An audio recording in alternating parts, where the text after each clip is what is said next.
So, welcome to the Health Analytic Insights podcast. On this episode of the podcast, I have the honor of interviewing my friend Yasmina Souley Dosso, and she will be talking all about the field of biomedical engineering and her experience being a biomedical engineering graduate from her master's and then now a PhD biomedical engineering candidate. So, thank you, Yasmina, so much for joining us today. And I just wanted to get started with how you got interested in the field of biomedical engineering, and if you could introduce yourself and how you got interested in this field. Yeah, well, thank you for having me. Basically, the way that I got really introduced to it is I did a lot of research after doing my first bachelor's degree. So I did a bachelor's degree in biology at Concordia University. And after doing this bachelor's, I was really thinking of multiple different degrees for masters that I could do that would have a connection to it. So I was looking in bio again, or exercise science, or biomedical engineering. I really wanted to do something that had a connection with people, where I can actually work, with people. Because one of the things that I didn't really like about bio during my degree was the nitty gritty, like the microbiology and all the DNA stuff. It was not super interesting to me. I wanted to do something where I can relate to people on a more macro level, I can say. Also, after that, I actually continued and I did another degree in mathematics at Carleton University. And I really wanted to do this degree because, for one, I've always been very interested in mathematics to begin with. I've kind of pivoted a lot actually throughout my bachelor's degree. Even before doing the bio degree, I was considering doing something in actual sciences, but then it didn't really pan out. And, after doing all of this pivoting, I decided that it would be good if I continued on and did that other degree in mathematics to also strengthen my GPA and have a more well-rounded background before doing a master's subsequently. Throughout that bachelor's in mathematics, I basically fell in love with computing, like a programming. I was first introduced to it during that degree. I never done anything like that before, so it was obviously very challenging at first. But the more I was programming in like Python and Java, the more I was really, really interesting in that topic. So I decided that I wanted to do something in biomedical engineering where I would continue to further my programming skills. And so that's why I wanted to do something that is more software based in biomedical engineering. And biomedical engineering is a very, very broad and multidisciplinary field. And so there were multiple different avenues that I can go to, but I talked to a few different professors at Carleton within the systems and computer engineering department. I found that it was a good fit with, Dr. James Green because of what he's doing with medical informatics. So it's still, working with people, working with neonates really, and getting all, different information from the camera. So it was just, a good fit to, starting from bio and then going into math and then finishing into biomedical engineering, where I could have a good balance or a good combination of both those degrees into graduate studies.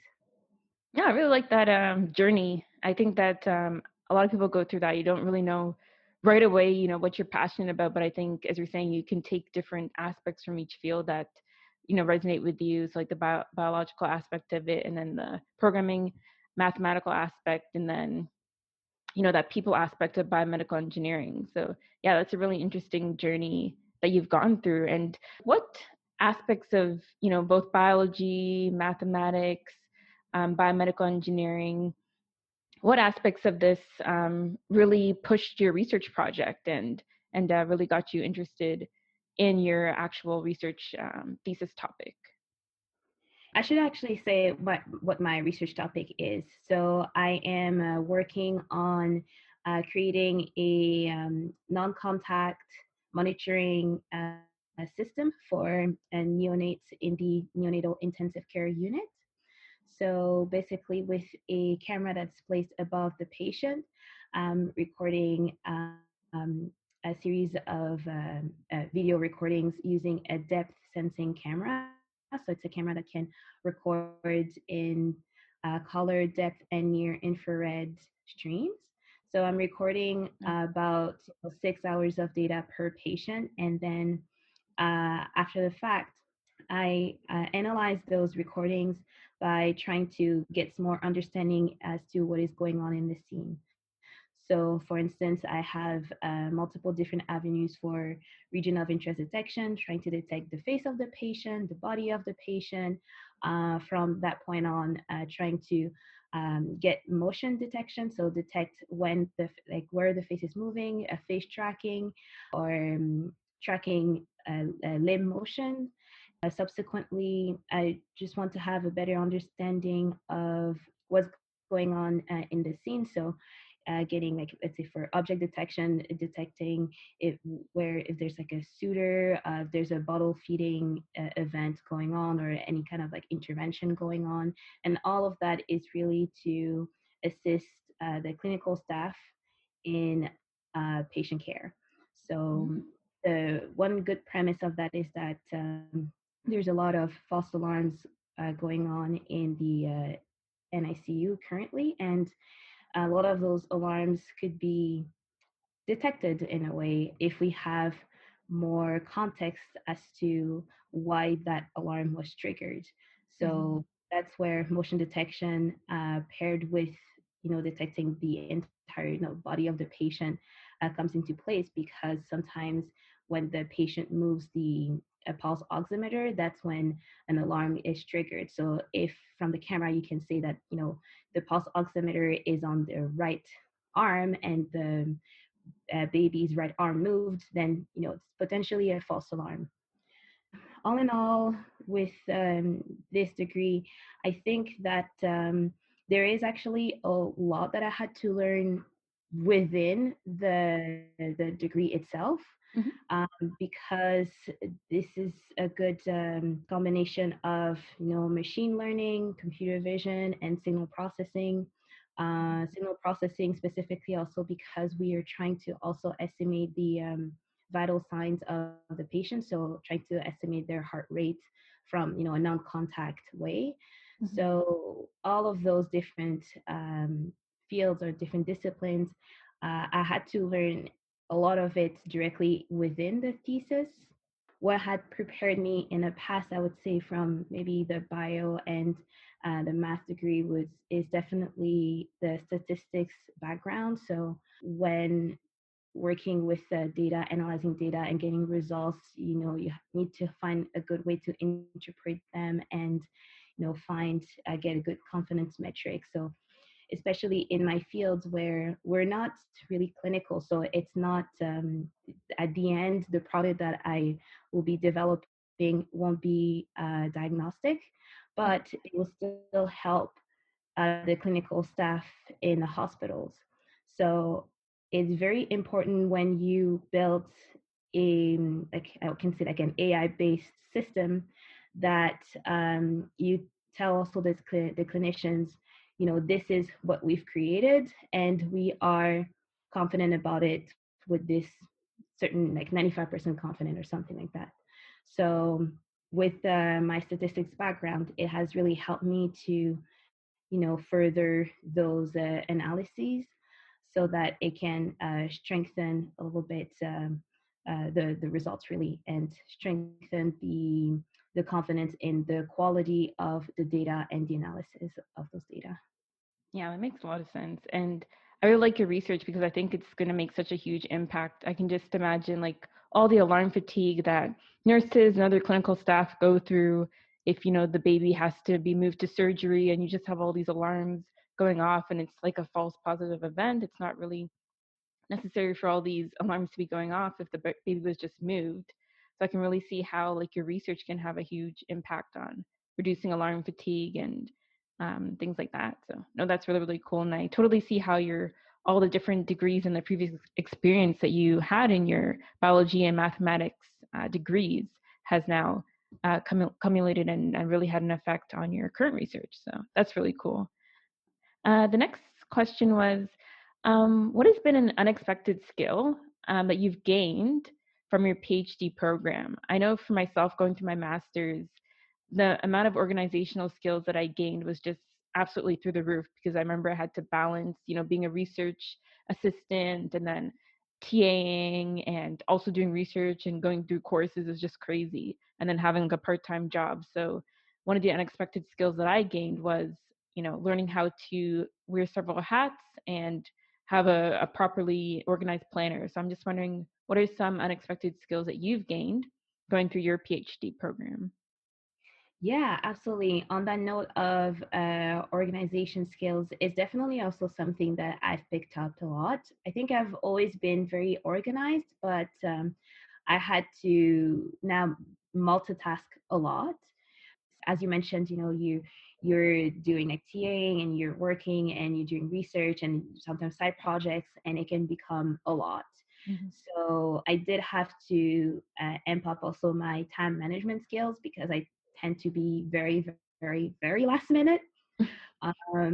But it's I can't be last minute when I have multiple deadlines coming up, and there's those external deadlines that there's nothing I can do about it. Mhm. So I've been trying to organize myself as much as possible, creating calendars, creating checklists, but also not only just that for research and work and everything, but also for my personal life. So having a good work-life balance, because very often I can find that, if I have a deadline due in a month, I'm going to continue working, nonstop 24/7 for the next month. But then I'll burn myself out. So I now dedicate some downtime specifically just for me, so that I can just regroup and then start fresh. But one very unexpected skill that I also gained during my graduate studies is my writing skills. Mm. Not only that, but the fact that I actually enjoy writing now. I think in my math degree, I barely wrote anything. In my bio degree, I did, but not really that much. And it was also a long time ago, so I wasn't really that sharp about it.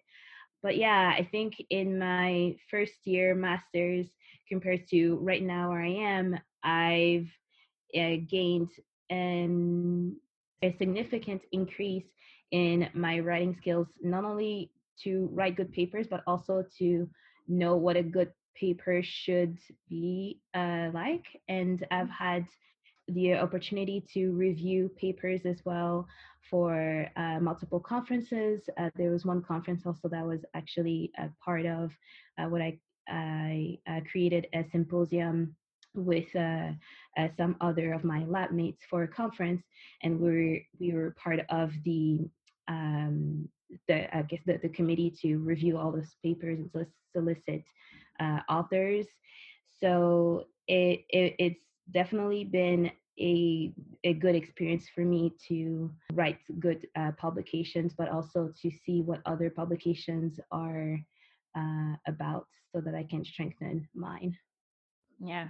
And I also liked what you said about making sure to schedule some downtime. I really resonate with that. I think that was one of the biggest mistakes during my master's is I really burnt out towards the end when I was writing my thesis, because I was just 24/7 writing this thesis. I never even took any time to schedule any downtime. So I think that that's really important no matter what you're doing throughout your master's or your PhD, make sure you're scheduling that downtime. And I think it's really great that you're able to advance your writing skills just through continued practice and having those opportunities. Yeah. So I wanted to move a bit from academia and move more to industry and some general career advice. I was wondering if you are comfortable, if you could talk a bit about your internship experience and how that kind of that internship experience kind of differed from regular academia life, and what are some pros and cons of being in academia versus being in industry, in your opinion? I think I was fortunate enough that I was able to, take some time off throughout my graduate studies and do an internship. One of the reasons why I really wanted to take that internship is because I wasn't really sure what I wanted to do later in the future, and I've never had industry experience before. So I decided to take an internship into something that is a little bit outside of my comfort zone or outside of my own field. So it was with a software company, Rebel. It's a domain registration company. And I guess initially, if you look at the job description, I would have never apply for the job because it's a software developer job where I have absolutely no, or I guess not that many requirements that I would fulfill within that job description. But I was fortunate enough that it was from a networking event or through another connection that I was able to get in contact with the CTO of that company, and we had a chat, and I think he was very interested in what I'm doing currently in my PhD, and there was a possibility or here an opening of doing something that is a bit more data scientist focused. And so we kind of created that position here for me where I was able to analyze streams of data for the company to detect anomalies, detect attacks, um, identify new customers, or help current customers with their service that they're providing, that the company is providing. Mm. So yeah, it was very interesting for me because it was a bit very much in my alley because I constantly in my PhD work with lots of streams of data and just trying to analyze from multiple different like venues. And in with this industry experience, it was good because I got to shadow different people as well in a more, software development duties, like those positions. Mhm. So, yeah, I got to learn a lot from different aspects of the company. And I guess one good pro about it is that, at the end of the day, when I finish my work, I can just clock out and I'm done. Right. I don't have to worry about it. I have to think about it, and we just move on, and then I leave the remaining work for the next day, or I'll see whatever the next day will be. Mhm. Whereas in research, it's something that is 24/7, always on my mind. So for research, I have to be very deliberate about, okay, these are my work hours and these are my off hours. Otherwise they can, as I said, you can work 24/7 and Mhm. burn yourself out. So that's, I guess, one bad thing about academia, like those long working hours. But one good thing about academia is that within my PhD, as I said, I'm working with in computer vision, in deep learning, in signal processing. And I've been able to do that because I kind of am the boss of my own research. Mm. I do have a supervisor that I report to for sure, but I direct how my research will be, and I direct how what I want to explore within the research. Whereas in industry, you don't really get the same luxury.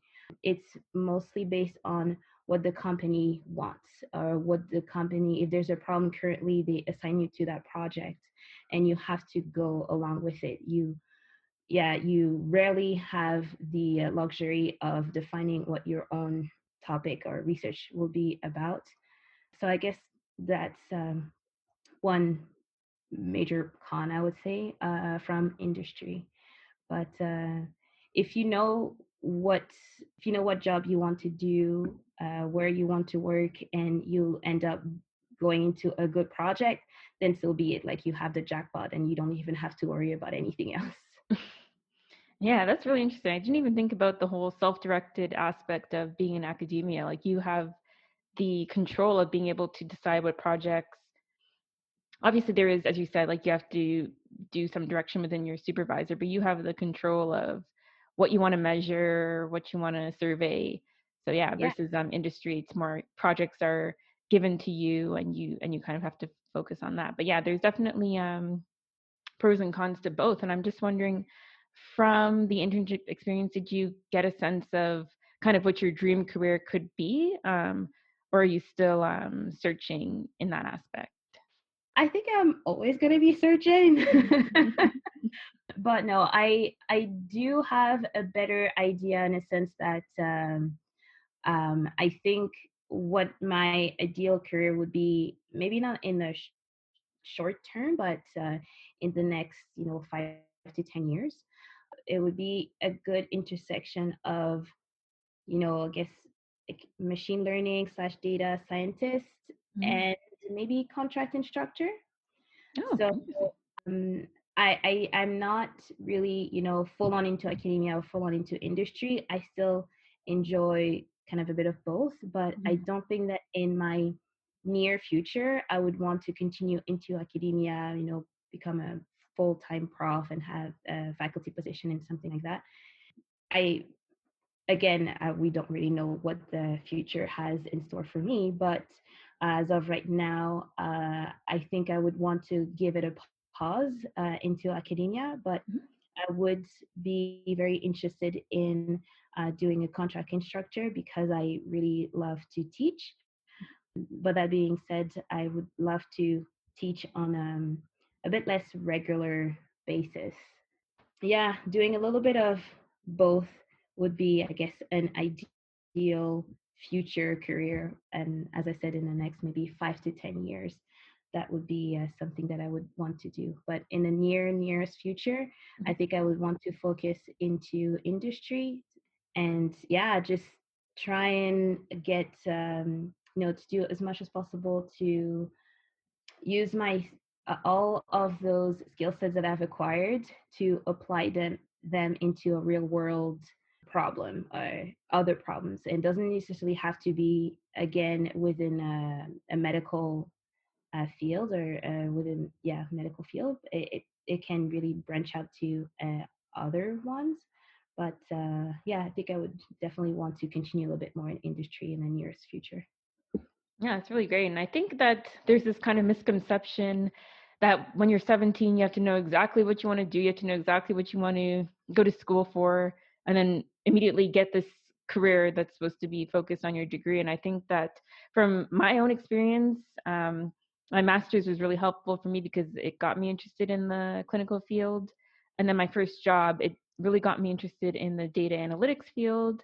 I know eventually that I want to end up in a career where I'm marrying both of those, the clinical and then using data to drive decisions, clinical decisions.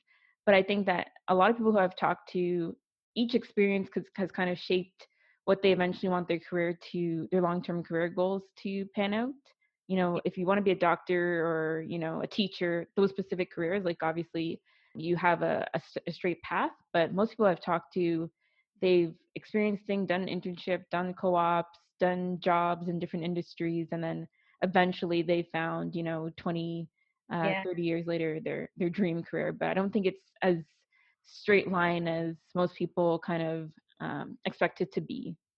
And I don't think that people should be too reserved as to having, that straight line because the world is always evolving and you don't even know, by the time that you're done, after doing, bachelor's, master's, PhD, or, anything in between, what kind of jobs will be out there. It's possible that there will Exactly. actually be a new job that is actually more suitable for you when you get out. So Hmm. it's really good to be very, open-minded as to what the dream job or what kind of careers you want to go into, and Hmm. not be too anxious about, one specific niche career throughout your studies.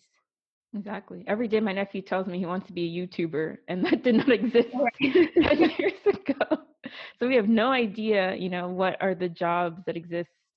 And that kind of really segues nicely into my next question was, we see now with the pandemic, there's been a widespread adoption of telemedicine, and this health tech has just exploded. Where do you kind of see the future of biomedical engineering, and are there any like technologies you really like to see it be adopted, kind of in the field of biomedical engineering or in the field of healthcare?